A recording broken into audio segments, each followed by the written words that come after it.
Hello বন্ধুরা, আপনারা সবাই কেমন আছেন? আশা করি আপনারা সবাই ভালো আছেন। বন্ধুরা, আজ আমি তোমাদের দেখাবো গলদা চিংড়ির দো পেঁয়াজা। তো প্রথমে কড়াইতে আমি পরিমাণ মতো সর্ষের তেল দিলাম। তোমরা চাইলে সাদা তেলে ইউজ করতে পারো বা ঘি দিতে পারো। এবার আমি তেলটা গরম হবার জন্য অপেক্ষা করব। ওর ভিতরে আমি একটু লবণ আর একটু হলুদ গুঁড়ো দিয়ে দেবো, যাতে মাছটা দেওয়ার সময় ছিটকে গায়ে না লাগে। এবারে একটু খুন্তির সাহায্যে আমি নাড়িয়ে নিলাম। এবার আমি মাছগুলো যে ধুয়ে রেখেছিলাম সেগুলো আমি এক এক করে এর ভিতরে দিয়ে দেবো।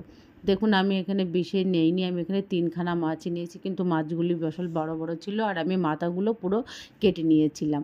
আর ওর যে পাগুলো ছিল সেগুলো আমি এর ভিতরে দিয়ে একটু হালকা করে ভেজে নেব।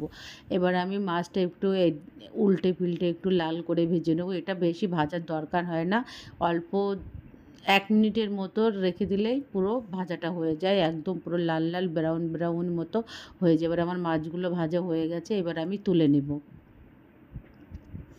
তোমরা এভাবে একবার গলদা চিংড়ির দো পেঁয়াজা বানিয়ে খেয়ে দেখো, রুটির সাথে বা গরম ভাত পরোটার সাথে দারুণ লাগবে। এবার আমি এগুলো সব তুলে নিয়ে ফোড়নে শুকনো লঙ্কা, তেজপাতা আর গরম মশলা দিয়ে দিলাম। আর আমি দিয়ে দিলাম একটু জিরে। এবার এটা আমি ভালো করে একটু নাড়িয়ে নেব। এবার আমি দিয়ে দেবো, দেখুন কি দিচ্ছি তোমরা একটু দেখো। এবার আমি এখানে দিয়েছি 2টো পেঁয়াজ কুচি। এর ভিতরে পেঁয়াজ কুচিটাই বেশি লাগবে, কারণ এটা দো পেঁয়াজা, এই জন্য পেঁয়াজটাই আমার বেশি দিতে হবে।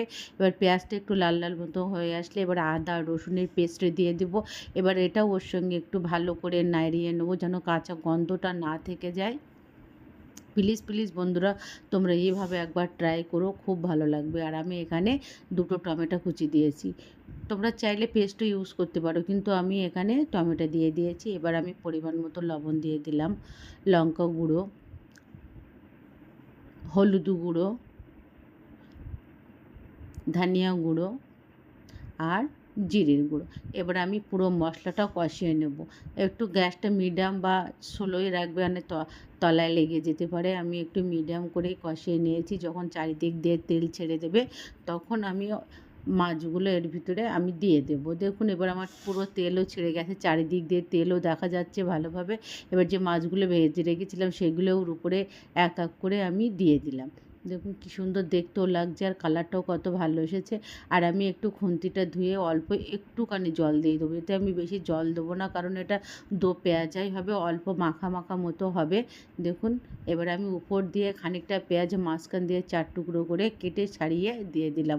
আর এখানে দিয়ে দিলাম একটু গরম মশলা, আর একটু উপর থেকে একটু ভালো লাগার জন্য, একটু মানে ফ্লেভারটা ভালো আসার জন্য ধনিয়া পাতা দিয়ে একটা ঢাক্কা লাগিয়ে 10 মিনিটের মতো আমি অপেক্ষা করছি। দেখুন, ঢাক্কানটা তুলে তোমাদের আমি দেখিয়ে দিচ্ছি, কালারটাও কত ভালো এসেছে। আর আমি একটা প্লেটে তোমাদের তুলে দেখিয়ে দিলাম, যত কালারটাও ভালো এসে আর দারুণও খেতে হয়েছিল।